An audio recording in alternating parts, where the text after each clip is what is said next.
great cartoon. Saddest news ever. The end of Southwest News media weeklies.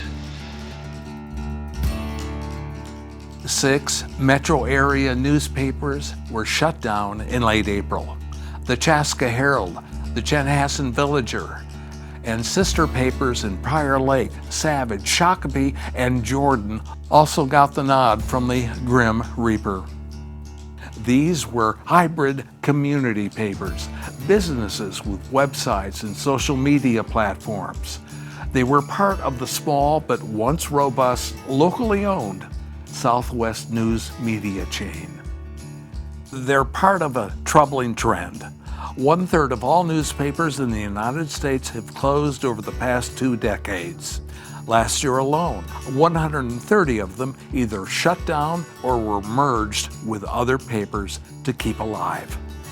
Coming up is Mike McEntee with Jonathan Keeling and Mark Weber.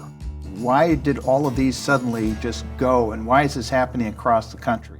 Each has made a mark on the news business. Hedge funds into the ownership. But first, we'll hear personal responses to the closures in Chanhassen and Chaska. You know, to put things in perspective, Abraham Lincoln was the president. Think about that. Chaska Mayor Mark Winchittle met me at a local Caribou a few days before the closing of the Chaska Herald. Its storefront office that day looked ready for walk-ins, but it's now empty. It still was a main source of news for a different group of people. It wasn't the people that were the younger folks that are more orientated and following to get all their news. We still have a wide range of people that was their main source of news. Might have not been a lot of news, but it was the main source of news. And that's sad to see that go away.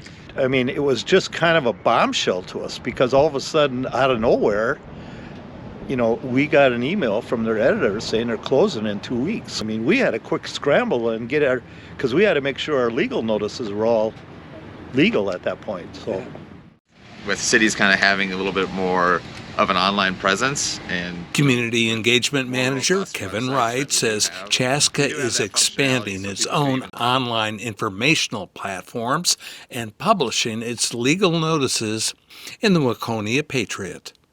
still look at it. It's kind of weird if you're looking for something in Chaska, you have to go to Waconia to look at it. But You know, I've always turned to newspaper for my news, whether it's Star, Tribune, or community newspapers. Tom Pearson moved to Chaska from Eden Prairie 2 years ago. Tom subscribed to the Eden Prairie News until it was shut down 4 years ago, and now the Chaska Herald is dead. I always look at the, community events to see what's going on.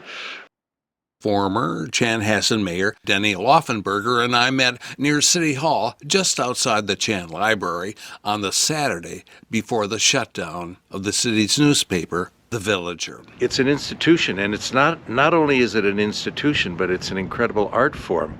I think about the journalists that practiced their craft and did it so very, very well. They not only reported the news, but they chronicled history. They authenticated history. And that will be lost. I wonder how will that be replaced? I think about the technology that we have today, and as vital as it is to our existence, this same technology, the digital technology which is available on our phones, it's actually delivering not only valuable information and valuable experiences, but it's also destroying a part of our culture. The morning before the Villager shut down, I attended the Chanhassen Rotary Club meeting.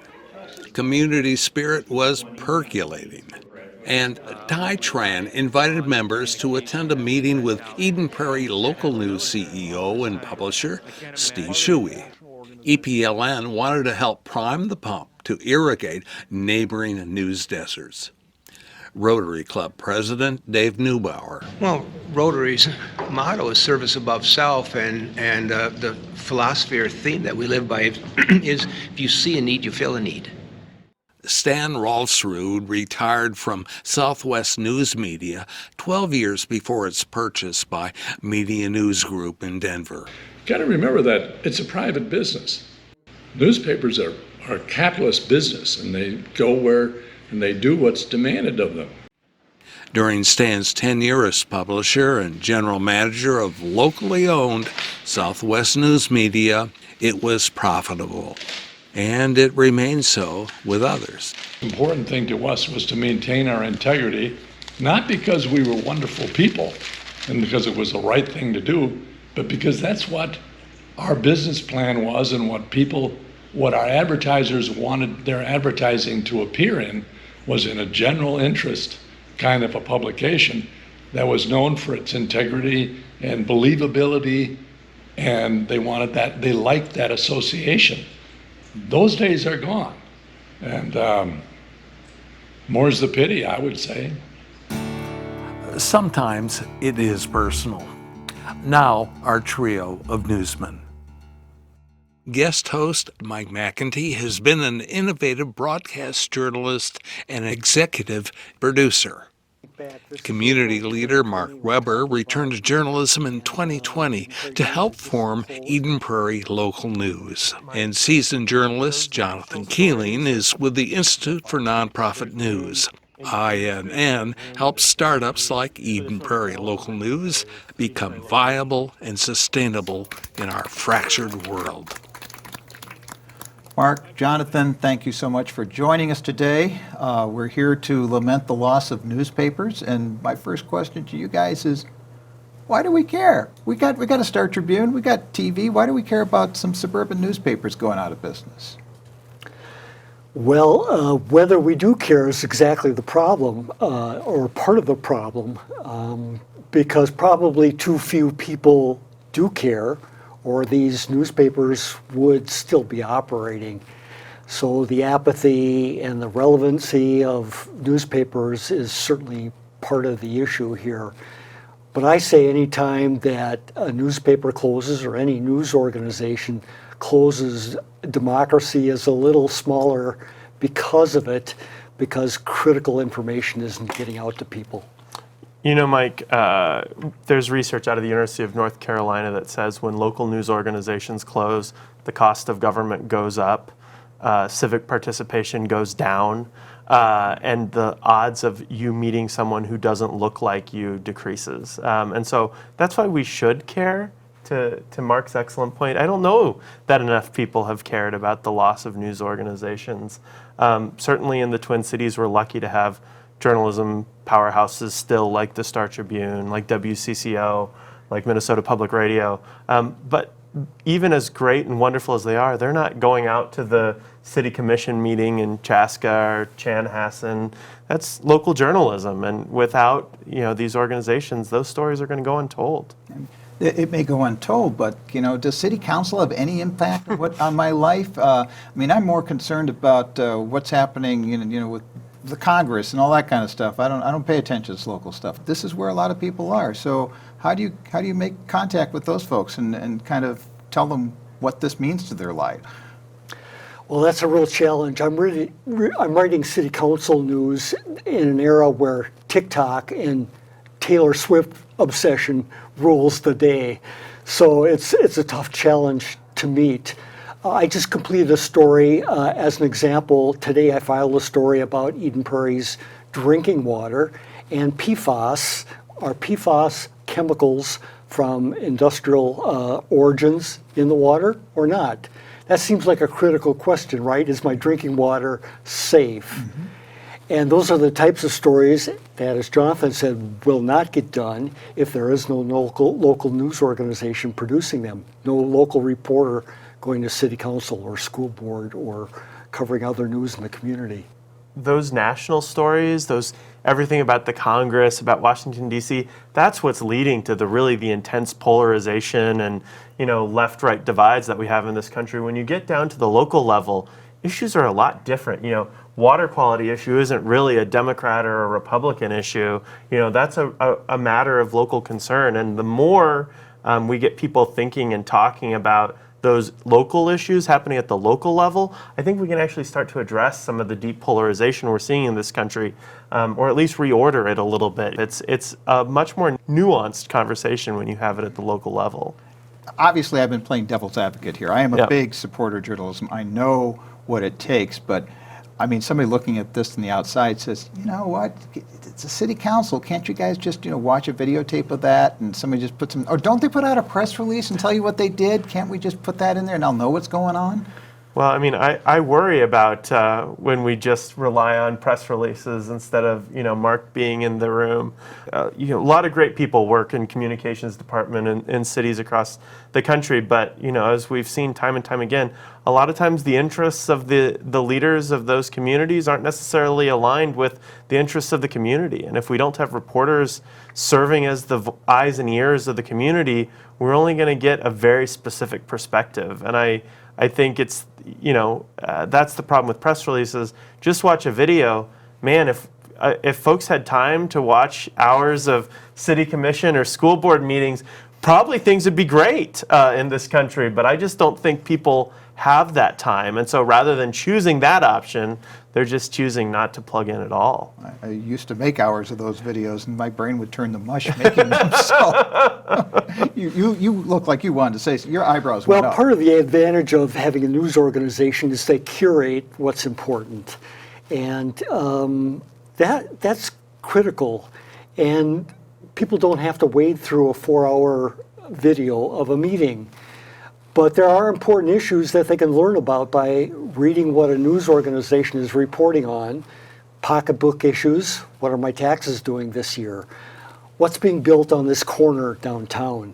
Those are the issues that do affect people and issues that I think people are wondering about. They may not readily admit it, but they're curious about these things, and if we can curate these things out of a 4-hour meeting, we're serving the public well, I think. Yeah, I live in Eagan. I subscribe to the Eagan Neighbors Facebook page, and it's almost comical, but the questions always are, what's being built at such and such a corner, and what do we do about the coyotes? But, to that first question, there are already answers, but people don't know where to go. There is a local newspaper in town, but people don't seek out that information. Is it a case of the information is not being put where people can find it? I think as journalists, we do have to grapple with the fact that, clearly something about what we've done for a long time hasn't connected with readers, or if it has connected with readers, it's left whole segments of the population out. So I do think we have a lot of introspection to do about our own role in people just tuning out the news. You can go find out what's going up at that corner, but it's a lot easier if someone who's attuned to the information needs of that community is ready to tell you the answer, almost as you want to know it. Yeah, I think connecting with the readers and knowing what it is the readers want to read about, what it is that's important for them to know, is certainly part of this process. But I think we're talking about, should news organizations exist at all? Because in some of these communities, that's what's happening. The news organizations are going away. And that's a level I think that we don't want to reach anywhere. Yeah, I think it gets referred to as news deserts. There is no point of information that is nonpartisan or is not a government source that people can turn to find out what's going on. And actually, Minnesota not too bad for that, but here we've taken a turn for the worse in the southwest suburbs. Why did all of these suddenly just go, and why is this happening across the country? What's wrong?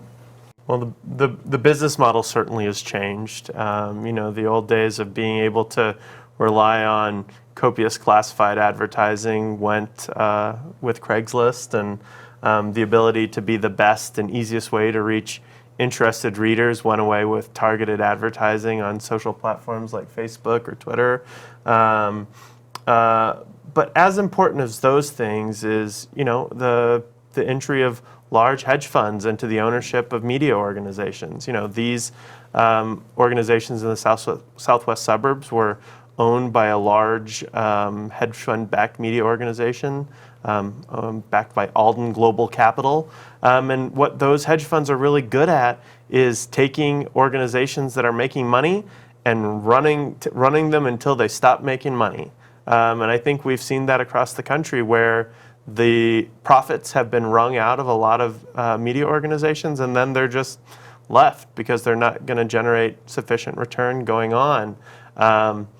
The good thing is, if there is any silver lining, is we get organizations like Eden Prairie Local News that see what's left behind and see a viable opportunity to create an organization that can still do that work in that community. Mark, you want to tell us how Eden Prairie Local News stepped in when this happened in your community? Sure, and I'll preface that by saying that I was actually part of Southwest News for 3.5 decades early in my career, and so it's heartbreaking to see an organization that you were part of for so many years just go away. Yeah. It's more than heartbreaking. It's like part of your past is being wiped away. But when the Eden Prairie News quite suddenly disappeared in April 2020, I was getting all kinds of phone calls. At that time, I was at the Eden Prairie Community Foundation. I had already left the news business and had started a second career in nonprofit management. But I was still in Eden Prairie and getting calls, what do we do? How can we fill the gap here? And it just so happened that I was in a role that we could bring people around the table. There were an enormous amount of people that were interested, business people, journalists, and others. It wasn't long before we pinpointed the nonprofit option as the best way to go because, as you say, the business model, the old business model we've been relying on, is broken. And I was reminded today that that was a time of a lot of pain. COVID had just begun. We were all beginning to feel like this was going to have an effect on the economy. We were looking at a contentious election. And even at the local level, the prospect of having a local election without any information about the candidates was looming large for people. We met by Zoom. It's the era of COVID, and we're talking this thing to death. But fortunately, we have people who are ready to act and are saying, no matter what we do, let's just get going. Let's start a rudimentary website. Let's start gathering people who can provide content, including former journalists, and get this thing going. And we had the right people involved. We had experts in business and technology and nonprofit management, and we had journalists. And we began meeting in May, and by September we had a rudimentary website up and operating, and it's been fairly steady growth ever since that point. Does every city have that wonderful mix of stew of resources to make this happen? I think they do, but getting them engaged and together is the challenge. I look back and I'm amazed just how lucky we were to have the folks involved. We had a lawyer as part of that group that could get us going on track to get our nonprofit status. We had some very experienced journalists. We had former elected officials, and we had business people familiar with the startup process. And so it's been a steady uphill climb ever since that point in September 2020, with growth along the way. Lots of help from organizations like INN and others, but we're not sustainable yet, but we're making great steps towards that goal. And this is part of what we're telling other communities losing their papers now, is that here's the mix that you really need to make it work. And I think that's probably beneficial to those communities to know that. Sustainable. An important word here in this conversation, and I want to talk about that because this is where INN does a lot of its work. You want to tell me about it? These are nonprofits, but they're nonprofit businesses. You still have bills to pay, and if we want good journalism, we have to be able to pay journalists to do this work.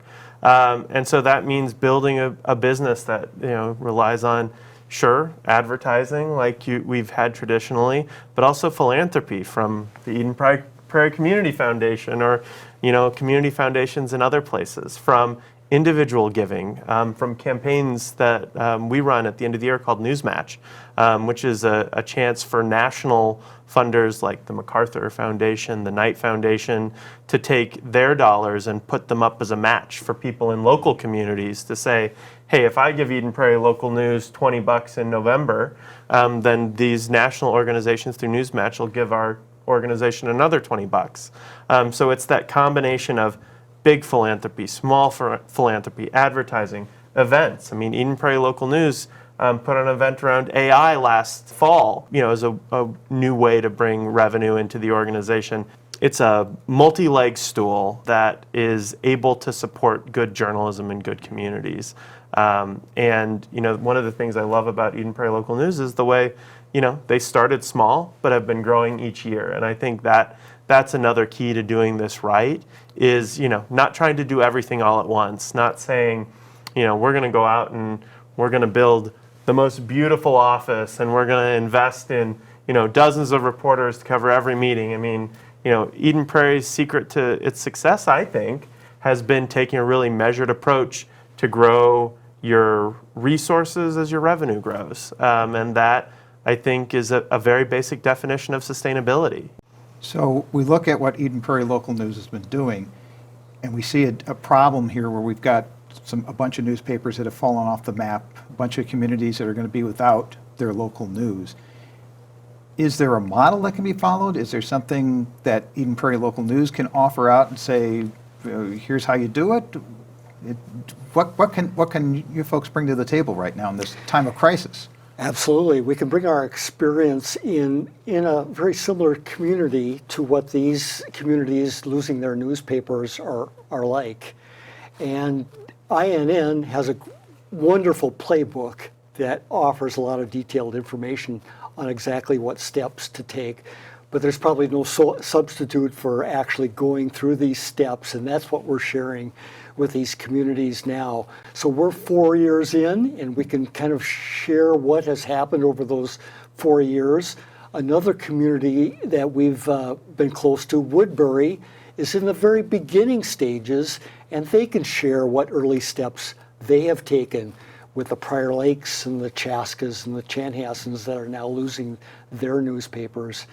There's a real opportunity not only for learning, but also perhaps down the road sharing some services, technology expertise, accounting and bookkeeping expertise, and things like that that may make that process a lot easier for these other communities that are just, learning what it is they have to do over these next couple of years to get another news organization going. Yeah, we were talking before we started that learning how to run a spreadsheet is such a sexy part of journalism. So obviously some bringing that together, because most people who gravitate towards this stuff are not people who think, well, I'd love to learn how to do accounting. So yeah, but it couldn't be more critical. Yeah. But yes, absolutely right. So I have to ask, now you've been doing this for 4 years, we learn from mistakes. What is the biggest mistake you've learned from, or the biggest thing that you didn't anticipate with this that you can warn people about? I think the biggest challenge for us, and I think it was probably underestimated when we started, was how difficult it would be to gain the awareness necessary to get the community on board. With a local newspaper, you're appearing in people's mailboxes throughout the community every week. That's a wonderful marketing device that we don't have as an online product. And gaining awareness of who we are and what we do has been a little bit like pushing that giant rock up a hill. You gain a couple people at a time. You appear at events, and you coax people to offer their email addresses and get on the email newsletter subscription list and things like that. But just that difficult process of making the whole community aware, and ours is a community of 65,000 people. So marketing yourself and getting everybody on board is just a slow, steady trial, to be honest. I think we heard that there was a meeting to talk about all this that was going on just before we sat down to record this, and I think you were at it. There were government people there too to talk about this, or? There were government people there. There were community leaders who were ex-elected officials, just concerned neighbors. There were nonprofit leaders, because nonprofits lose a lot when the local newspaper suddenly goes away as well. But a real range of people with varying concerns and expertise who just want to know, is there a way forward in our community?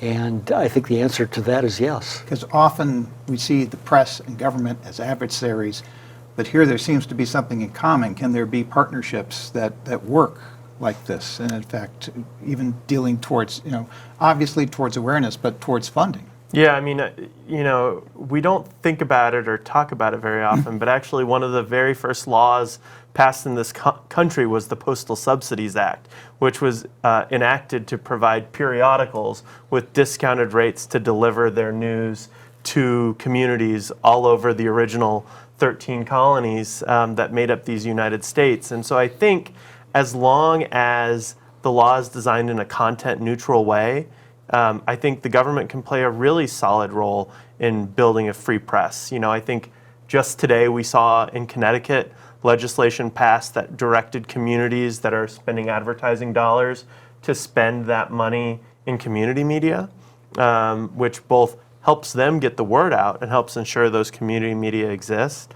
There's legislation pending in California. I have some issues with some parts of it, but in general, the idea is impose a tax on the big tech companies and redirect that revenue to local newsrooms as subsidies to keep reporters in place. I think there's legislative opportunities all over the country being advocated for by organizations like Free Press or Rebuild Local News that can help interested policymakers figure out ways that they can be supportive of having strong journalism in their communities. We're almost out of time, but I just want to hit on this last point. If I am watching this and I am not a policymaker, I'm not somebody with a huge checkbook, I'm not somebody, any of those groups you just mentioned, I'm just an average citizen in one of these cities that's going to lose a newspaper, has lost a newspaper. What can I do? What can I bring to the party? What action could I take? Well, I mean, I think the easiest one is open your wallets and your checkbooks. I mean, local news is expensive, and we have terrific local news organizations in this state that are worthy of support. Organizations like MinPost or Sahan Journal or Eden Prairie Local News if you're in Eden Prairie, or Woodbury. There's a new startup getting underway. Or if you're in Chaska or Chanhassen, be willing and eager to open your wallets to those individuals as they get organizations up off the ground. Yeah, I would encourage people to engage, with their local news organization. But let's be honest here. We need more people who will do more than that, not just engage, but financially support local news. And free press doesn't run free. It costs to run these news organizations and to be professional and nonpartisan. And there's a cost to that, and we need to make people aware of that. And to bring it back where we started, I think the cost that you've talked about is far less than the cost of not having a free press. Absolutely. So, yeah, that's exactly right. All right. Well, Mark, Jonathan, thank you so much for your time today. I really appreciate it. Thanks, Mike. Thank you. So just do it. Subscribe to Eden Prairie Local News or that startup nonprofit or the for-profit newspaper in your neighborhood. And get in touch with INN if you've lost your community newspaper. I always say there's nothing in it, but you can't wait for it to come on Thursday to look at it. So it's just kind of one of them, it's one of those things you hate it till it's gone, and then you go, man, I really do miss it. That's it for now. We'll see you next time.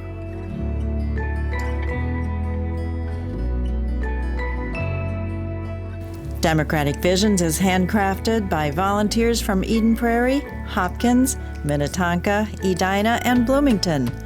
Watch us on select cable systems and on our YouTube channel.